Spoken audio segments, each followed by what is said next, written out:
అంశాలను ప్రస్తావించిన ప్రధానమంత్రి గారు ఇంకొక అన్యాయం కూడా తెలంగాణకు చేసిండ్రు.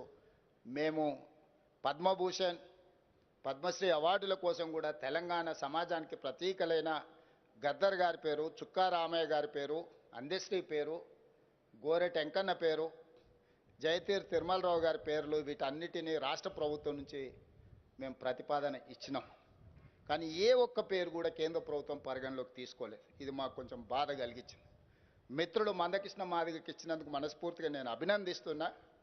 కానీ కేంద్ర ప్రభుత్వం గద్దర్ను, చుక్కా రామయ్య గారిని, జయ జయ హే తెలంగాణ అందించిన అందశ్రీని, గోరెట వెంకన్నను, జయతీర్ తిరుమలరావు గారిని అసలు పరిగణలోకే తీసుకోకపోవడం అనేది ఇది మన తెలంగాణ సమాజానికి కొంత బాధ కలిగించే అంశము. ఇప్పటికైనా ఈ ప్రాంతం నుంచి కేంద్రంలో ప్రాతినిధ్యం వహిస్తున్న పెద్దలు ఆలోచన చేయాలి. మిత్రుడు కృష్ణమాదిగకి ఇచ్చినందుకు మనస్ఫూర్తిగా అభినందిస్తున్నాం. సమాజంలో ఉండే చాలా రుగ్మతల మీద చాలా సంవత్సరాలుగా పోరాడిండు. కానీ వారితో పాటు ఈ 4-5 పక్క రాష్ట్రంలో 5 ఇచ్చినప్పుడు కనీసం మనకు ఒకటి తక్కువ ఇచ్చిన 4 ఇచ్చినా కూడా ఈ పెద్దలందరికీ గౌరవం దక్కు ఉండేది.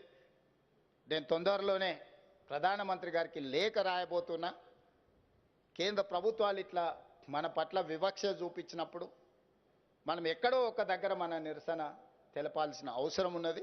ఆ నిరసన ప్రజాస్వామ్యయుతంగా ఉండాలని నేను బలంగా నమ్ముతున్నా. ఈ వేదిక మీద నుంచి మా అసంతృప్తిని కేంద్ర ప్రభుత్వానికి తెలియజేస్తున్నాం. తప్పకుండా కేంద్ర ప్రభుత్వానికి ఈ అంశాల మీద